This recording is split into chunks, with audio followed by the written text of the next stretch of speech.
Vamos chegando na segunda metade da década de 2020, depois que a primeira metade foi bastante caótica. Caoticamente estável. Eu digo isso porque o período de moderada estabilidade gerada pelo processo de globalização depois da Segunda Guerra Mundial, na prática começou a acabar em 2020. Então estamos começando o início de um período caótico e o ano de 2024 reforçou isso e não trouxe elementos novos dentro desse caos. Muita gente passou anos sendo doutrinada nas escolas por professores ideológicos de baixa qualificação, ouvindo como a globalização era ruim, mas não entendem como a globalização na verdade foi boa. A globalização não é algo necessariamente novo, nós já tivemos ciclos de expansão e ciclos de retração na história mundial. E o ciclo de expansão de entre 1950 e 2020 criou o período de maior expansão de riqueza de toda a história da humanidade, riqueza material e imaterial. Uma pessoa pobre de um país em desenvolvimento hoje tem um padrão de vida muito melhor do que um nobre da Idade Média por causa da diversidade alimentar, acesso farmacêutico e vestuário, vastamente mais amplo do que se poderia ter em qualquer outro período da história. Quem celebra que a globalização está acabando e que isso poderia fortalecer a retórica nacionalista ou que os países poderiam magicamente se tornar mais autossuficientes não entendem de história, de economia, de produção, de geografia, de logística, não entendem de nada no sentido literal. A interdependência comercial entre os países não diminuiu os sentimentos nacionalistas e o isolamento não garante automaticamente o fortalecimento nacional. A única coisa que o isolamento devidamente se fez provar foi o aumento da pobreza por entre a maior parte da população, mas não por entre as elites, que podem arcar economicamente com os custos maiores de obter aquilo que elas querem. Uma coisa que precisa ficar claro nesse cenário é o papel dos estados pivô globais, os 11 principais países do mundo que, consciente ou inconscientemente, acabam afetando as direções da ordem mundial. Aqui no canal eu tenho uma série de vídeos explicando o porquê cada um desses países são de fato pivô, e os únicos que têm, na verdade, uma geopolítica de verdade. O restante dos países do mundo ou são satélites que orbitam esses 11, então não tem propriamente uma geopolítica em si, porque tem o seu destino quase que completamente dependente do que esses 11 países vão decidir. Então, 2025 vai confirmar basicamente 3 categorias de países. Agora fica claro que a ideia do chamado mundo multipolar não se configurou. Na verdade, estamos vendo o nascimento de uma nova ordem bipolar, mais caótica do que a ordem bipolar da Guerra Fria, dividida entre Estados Unidos e União Soviética, porque na Guerra Fria, ambas as potências, esses dois países, tinham capacidade de coerção e projeção direta de força bruta muito maior do que nessa segunda divisão bipolar de Estados Unidos e China nos dias de hoje. Então, devido a essa capacidade mais reduzida, será uma ordem bipolar parecida com aquela, mas mais caótica, com as forças regionais tendo mais poder, mas não a ponto de configurar uma ordem multipolar, porque todos ainda estarão orbitando ou os Estados Unidos ou a China, que são a primeira categoria de forças geopolíticas desse século, ao que tudo indica. Enquanto os demais 9 países pivô serão a segunda categoria, orbitando essas duas potências globais, ou pelo menos manobrando por entre elas. E por fim, o restante do planeta, que vão orbitar esses 9 estados pivô, ou Estados Unidos ou a China, direta ou indiretamente por intermédio desses 9 estados pivô. Para os Estados Unidos, o maior desafio vai ser interno. Externamente, entenda, não existem ameaças capazes de pressionar os americanos no seu entorno. O controle que os americanos possuem sobre a região caribenha e central da América é ainda incontestável. Entenda que um dos motivos que fazem com que os Estados Unidos sejam a principal potência no mundo e ainda vão ser nesse século, dividindo com a China, mas ainda se configurarão como sendo protagonistas, se deve ao fato de que eles são a única nação do mundo que podem se dar ao luxo de escolher com quem irão lutar uma guerra, quando irão travar esta guerra e como irão lutar esta guerra. É uma habilidade, um mérito único na história do mundo. Mesmo que o México venha a receber mais influência da China, não vai se comparar nem de longe com a projeção que os Estados Unidos têm sobre eles. Isso não deverá mudar em várias décadas, possivelmente nem mesmo nesse século. Geopoliticamente, sempre a região do Pacífico foi vista como a área de interesse vital para o futuro dos Estados Unidos. Isso é uma coisa muito bem estabelecida em toda a literatura geopolítica americana. Porém, desde a era Reagan, isso tem sido difícil de ser focado, porque basicamente as lideranças norte-americanas têm se dividido em duas alas. Resumidamente, a ala anti-Rússia, geralmente, mas não exclusiva aos democratas, e a ala anti-Irã, geralmente, mas não exclusiva, de republicanos. Além disso, apesar dessas alas terem um foco maior, nada implica também que elas não tenham atuado contra outra força que não fosse o seu maior foco ao mesmo tempo. Não são coisas excludentes, mas uma questão de prioridade ou de oportunidade. Esse foco, ora no leste europeu, ora no Oriente Médio, tem sido bastante benéfico para os chineses, que com o passar das décadas se beneficiou duplamente dessas ações de Washington. Primeiro porque teve a pressão no seu entorno diluída e nunca priorizada, dando espaço e tempo para aumentar a sua força militar e aumentar a sua capacidade tecnológica. E em segundo porque a pressão americana nessas regiões geralmente foram acompanhadas de embargos e sanções, jogando esses países sancionados para buscar alternativas comerciais ao Ocidente, que a partir dos anos 2000 se tornou a China. Basicamente, quanto mais sanções Washington colocou e pressionou os aliados a colocar, mais países acabaram dependentes da China. Não há sinais de que os americanos mudem esse comportamento na política externa nesse sentido. Por outro lado, internamente, a apropriação da extrema-esquerda norte-americana do Partido Democrata e da supermáquina de vigilância de Estado, criada ironicamente pelos republicanos, tem tornado os Estados Unidos em um país cada vez mais dividido e totalitário. E, por consequência, cada vez menos livre e menos capitalista, o que vai diluir a sua eficiência em impressionar outros países no exterior, mas não a ponto de quebrar o país ou torná-lo completamente isolado, pelo menos não por algumas décadas. O maior desafio de Washington será o de não deteriorar o seu ambiente interno até um ponto sem retorno. Já para a China, é difícil medir quanto ela tem ganho por mérito e habilidade de sua própria liderança e quanto que se deu pelos erros dos americanos. Mas uma coisa é fato, Pequim não ficou enrolando nos últimos 30 anos. A China, após o colapso da União Soviética, sentiu uma estranha pressão de que poderia ser a nova grande desavença com os Estados Unidos, até que o 11 de setembro e a seguinte guerra no Iraque puxaram os americanos para o lamaçal do Oriente Médio, o que, como eu disse, foi bom para os chineses, que usaram esse meio tempo para se fortalecer de forma orgânica. Eles não jogaram todas as suas fichas na ampliação das suas forças armadas, mas também focaram na modernização da sua infraestrutura de apoio das forças armadas e da atuação civil, o que significou desenvolver um parque industrial que não produziria apenas produtos de baixa qualidade, mas que seria capaz também de inovar e desenvolver tecnologias de ponta, algumas até mesmo exclusivas, além de ampliar e melhorar sua infraestrutura civil interna, nas estradas, ferrovias, portos, aeroportos, geração e distribuição de energia elétrica e por aí vai. Em termos de política externa, Pequim associou diplomacia com economia, com os Estados Unidos usando da força militar para assegurar rotas comerciais livres, principalmente no Oriente Médio. A China pôde usufruir dessa estrutura comercial global feita pelos americanos em favor deles, bem como na prestação de serviços de construção de infraestrutura justamente nos países com ocupação militar americana ou bases americanas, e em vários casos com o próprio dinheiro americano. Tanto o Iraque como o Afeganistão, na carência de mão de obra, tanto qualificada como não qualificada, contrataram empresas chinesas para refazer a sua infraestrutura destruída nessas guerras. E isso se repetiu por entre outros países também. E posteriormente a isso, a China própria se tornou financiadora da construção de infraestrutura desses países, o que escanteou a necessidade de dinheiro americano. Além disso, a China apresentava duas vantagens. A primeira era a regra de não interferência em assuntos internos de outros países. Por quê? Enquanto a Europa, Estados Unidos ou mesmo o FMI, para emprestarem dinheiro, faziam uma série de exigências político-sociais, Pequim não exigia nada que não fosse o próprio pagamento da dívida. Um dinheiro rápido e sem burocracia.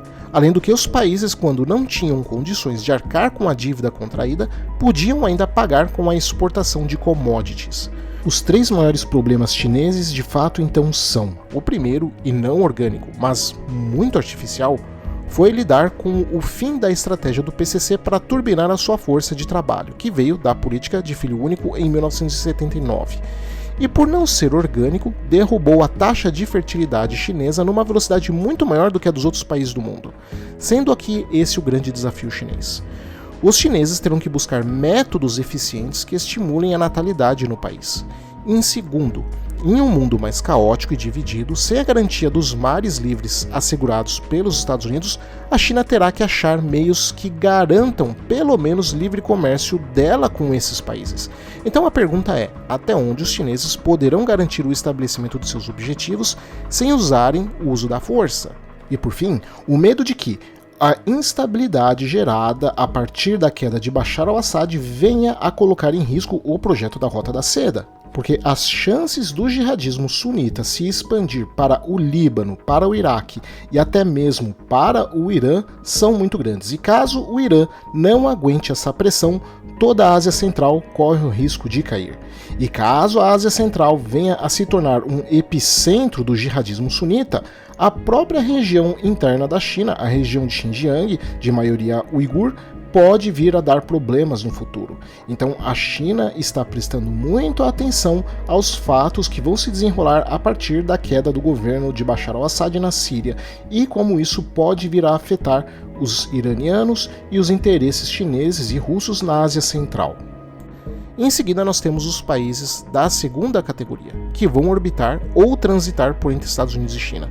Porém, isso não significa em nada que não vão ter um papel fundamental, porque sim, esses países serão líderes regionais, os quais precisarão ser cortejados ou cooptados por essas duas principais potências. O primeiro, obviamente, é a Rússia.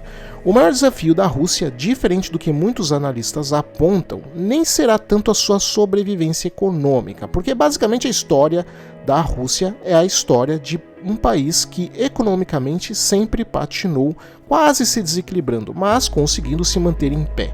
Então não vejo pressões econômicas surtindo efeito para quebrar o Estado russo, mas apenas para limitar sua capacidade de articulação e influência externa. O que será, esse sim, um desafio importante para a Rússia. Porque nesse sentido, as sanções e embargos ocidentais têm colocado a Rússia numa enorme dependência com relação à economia chinesa, o que no longo prazo é preocupante.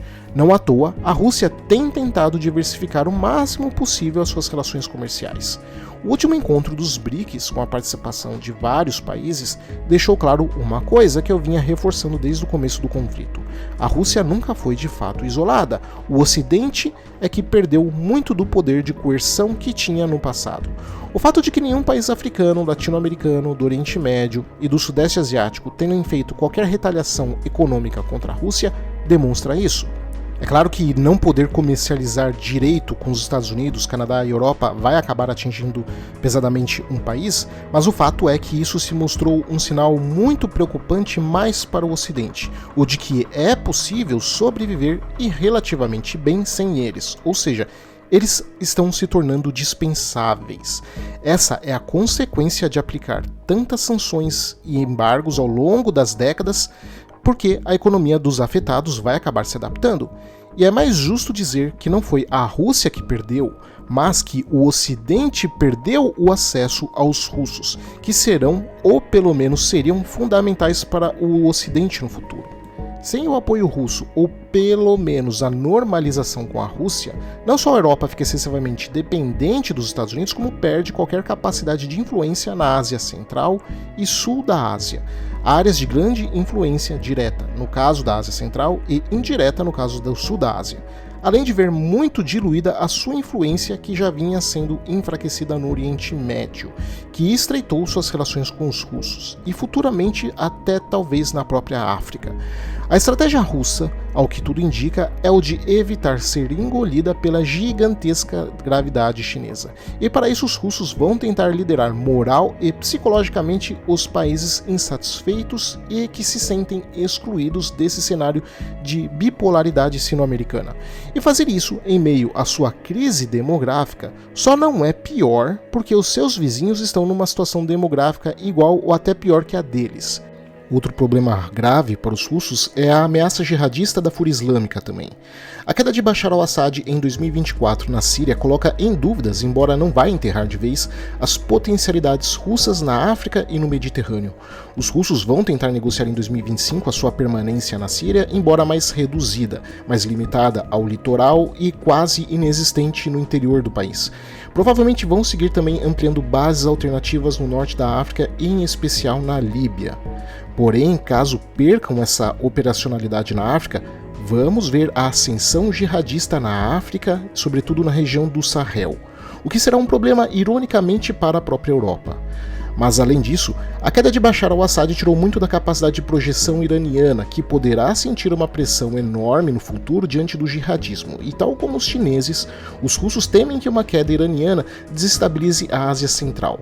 E no caso russo, ainda há o agravante da região do Cáucaso, que provavelmente será o epicentro da pressão no futuro por parte dos turcos também. Sendo essas duas áreas russas, o Cáucaso e o seu acesso à Ásia Central, o que poderíamos chamar de ponto de vulnerabilidade, ou como o geopolítico americano Brzezinski disse, a barriga mole russa. Os russos não aguentarão um estado de guerra e a pressão de sanções para sempre, e por isso vão continuar buscando alternativas. Mas, novamente, uma queda russa significará uma pressão enorme sobre os já enfraquecidos e sobrecarregados europeus. Até por isso, penso que existe uma enorme chance de russos e europeus, para a frustração de torcedores, acabarem normalizando suas relações antes do esperado. Em seguida, nós temos os europeus continentais, que possuem os dois pivôs de França e Alemanha. E aqui a situação vai ser diferente da Inglaterra, por isso eu fiz essa divisão dos europeus. Na verdade, os desafios da Alemanha e da França são diferentes, mas também coloco eles juntos porque estarão atrelados um ao outro. E aqui o desafio europeu, porque as decisões de França e Alemanha irão definir o destino de todo o continente, será o de se reposicionar nessa bipolaridade caótica. Porque quem realmente perdeu com o conflito na Ucrânia, e veja que isso é independente do resultado daquela guerra, foram os europeus.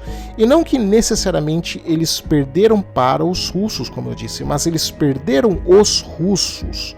E provavelmente, para pânico de torcedores anti-Rússia do YouTube e do Twitter, é provável que Berlim tente normalizar a situação com Moscou imediatamente após o fim do conflito. Talvez até antes, por uma simples questão de desespero, tal como a França, que preocupada com a ascensão turca no Mediterrâneo também tente se reaproximar dos russos no futuro para diluir quaisquer pretensões mais ousadas dos turcos. Então essa excessiva torcida contra a Rússia vai ser bastante frustrante, porque os países, no final das contas, vão fazer de conta que nada disso aconteceu e vão tentar se reaproximar de forma bastante cínica. Isso não é inevitável, mas é uma possibilidade enorme, porque dependerá do que a Europa irá definir como prioridade. Porque o problema é que nem mesmo eles sabem o que será a prioridade deles. Dado que estão vendo seu projeto de engenharia de poder cuidadosamente criado ao longo de séculos sendo apropriado por outros atores que estão escanteando a influência europeia numa velocidade muito maior que a de reação deles. A Alemanha vai acabar lutando para se manter como um Estado minimamente funcional, enquanto os franceses vão lutar para evitar serem uma versão europeia do Líbano, um país dividido étnica e religiosamente. O caso inglês, que eu vou comentar logo em seguida, e dos europeus continentais como um todo, reflete o drama de você ser aliado de uma força geopolítica muito maior. Isso já aconteceu ao longo da história. E nesse caso, de ser aliado dos Estados Unidos. Porque você ser aliado e próximo dos Estados Unidos significa receber uma enorme influência cultural e política, que foi algo benéfico enquanto os Estados Unidos ainda eram referência de liberdade, democracia e capitalismo. Mas agora, que estão se tornando os exportadores da cultura fentanyl woke, que prega ódio aberto contra pessoas brancas, que são a maior parte da população desses países, que prega revisionismo histórico e também contra outros valores tradicionais e promove tolerância ao uso de drogas, se torna então algo maléfico. Pelas próximas décadas, não existe absolutamente nenhum cenário onde a Europa possa se tornar um pilar forte da ordem mundial. Eles terão que se reinventar e para isso terão que mudar radicalmente. E não sabemos se irão se reinventar e se o fizerem, se isso vai ter efeito. Décadas de catequização anti-europeia nas academias escolares de vários locais do mundo criaram a falsa imagem de que os europeus são os principais e maiores vilões do mundo e que seriam responsáveis por tudo de errado no mundo nos últimos 500 anos e que, portanto, mereceriam todas as desgraças. Esse discurso vem na esteira de discursos de ódio racial contra pessoas brancas, mesmo aquelas que estão fora da Europa, e estão incutidos na cabeça das novas gerações de tal forma que não existem meios dos europeus recorrerem a qualquer forma de projeção diplomática baseada num soft power, o que é um problema para uma região cada vez mais diluída e enfraquecida militarmente. De qualquer forma, os europeus precisam primeiro saber o que querem de si mesmos para saber quais serão os seus desafios de fato, embora responder a essa pergunta talvez seja também um desafio. No caso da Inglaterra, que eu separei dos europeus continentais, porque fica claro 3 coisas. A primeira, a rápida marcha da Inglaterra para se tornar um estado totalitário. A segunda é que, tal como os europeus continentais, os ingleses também pagaram o preço de serem muito próximos dos Estados Unidos, absorvendo muito da cultura woke fentanil, mais ainda do que a própria Europa continental. E terceiro e último é que a Inglaterra vai sendo engolida pela gravidade norte-americana, tendo sua política externa praticamente toda definida por Washington. Não duvido que num futuro distante, até o fim do século talvez, vejamos ingleses se tornando estados dos Estados Unidos, mas obviamente essa é uma suposição distante. E temos o Brasil. Independente da situação na Europa ser confusa, por não saberem quais são as suas prioridades políticas e militares, a economia se dá de forma diferente, porque a economia vai empurrar a prioridade para os europeus, queiram eles ou não. E nisso veremos os impactos disso sobre o Brasil, porque veremos mais pressão de países europeus sobre pautas ambientais sobre outros países, em especial na questão brasileira, na área amazônica, bem como na questão da exploração de petróleo nas áreas das Guianas e norte do Brasil. E isso será um problema muito grande para os brasileiros, mas que não irá evoluir para nada militar. Mas, tal como os Estados Unidos, o maior desafio do Brasil são seus problemas internos. Tal como o isolamento geográfico dos Estados Unidos fez com que não existam ameaças militares no seu entorno, o Brasil também tem essa característica. Mas, por outro lado, a crise demográfica que irá atingir todos os países do mundo irá atingir o Brasil num nível maior do que o dos países desenvolvidos. As ameaças externas do Brasil serão praticamente todas de âmbito econômico e não se engane ao achar que, por não terem o risco, ou pelo menos será altamente improvável que evoluam para tensões militares, que não serão tão ruins quanto conflitos militares. Isso por causa da estrutura interna do país. Por quê? Conforme pipocarão problemas internos no Brasil das mais variadas ordens, que devido à ineficiência dos políticos eleitos não serão resolvidos e possivelmente até mesmo agravados. A insegurança patrimonial por causa da criminalidade, somada com a insegurança institucional e jurídica causada pelo judiciário mais caro do planeta, que além de ser o mais instável e o mais autoritário, serão o grande desafio do Brasil em produzir riqueza, muito provavelmente condenando gradualmente o país até um ponto de ruptura. A situação só não é mais grave porque, como eu disse, não existem pressões externas, o que talvez, dependendo do ponto de vista, pode vir a ser pior, pois não veremos um colapso rápido igual ao da União Soviética, mas lenta, agonizante e depressiva, que irá cada vez mais levar ao empobrecimento da população, com aumentos constantes de impostos até alguma espécie de implosão fiscal. E por ser gradual, vai demorar mais para o brasileiro sentir na pele isso e, portanto, tentar reagir. E não vejo, por enquanto, qualquer chance de reforma no poder judiciário e no sistema legal brasileiro. Já no Oriente Médio, Turquia e Irã vão sofrer enormes problemas com a crise demográfica. No caso turco, veremos mais pressão do jihadismo sobre o país, e no caso do Irã, outro país cada vez mais empurrado para o colo chinês por causa das sanções econômicas ocidentais. O problema demográfico iraniano pode tirar a capacidade dos iranianos em conseguir manter um mínimo de competitividade que vinham mantendo, bem como a maior degradação da infraestrutura por falta de manutenção e ampliação. Mas o maior golpe, de fato, pelo menos no curto e médio prazo, foi a queda de Bashar al-Assad na Síria. Porque sem a Síria estar na mão de um aliado do Irã, o Hezbollah, que é o principal aliado do Irã, fica excessivamente desprotegido. Sem essa ponte de conexão com o Iraque e Irã, o Hezbollah não vai ter como receber mais reforço em homens, mais armas ou mais equipamentos, ficando à mercê de Israel, que caso defina de fato que vai invadir o Líbano para derrotar o Hezbollah, irá provavelmente conseguir extinguir esse grupo. Então a perda desse grupo xiita vai abastecer ainda mais os jihadistas sunitas na Síria e provavelmente até mesmo isso vai se expandir para o Líbano e para o Iraque. As chances são enormes de que toda a região se torne um inferno por causa da fúria islâmica sunita que vai corroer toda a região. A queda de Assad significou um golpe duro numa geopolítica iraniana que vinha sendo construída pacientemente nos últimos 20 anos e que agora está em risco. Isso somado com o fato da crise demográfica, corre o risco de levar esse caos até mesmo para dentro do Irã, o que vai bagunçar a geopolítica não só regional, mas também mundial. E no caso turco, a população turca pode acabar se tornando minoria no próprio país conforme as crises no Oriente Médio vão empurrar mais gente para dentro da Turquia, o que será um problema inédito na história da Turquia. A estratégia do Erdogan de jogar de forma ambígua, ora sinalizando com o Ocidente, ora sinalizando com a Rússia, tem sido bastante funcional, mas pode ter um preço muito alto a ser pago no futuro, enfrentando ou isolamento político ou oportunismo de forças maiores revanchistas. Na Índia, as relações com a China, caso os chineses permaneçam jogando como estão jogando hoje, podem aliviar um pouco a pressão sobre os indianos com relação às regiões de tensão entre os dois países na área do Himalaia.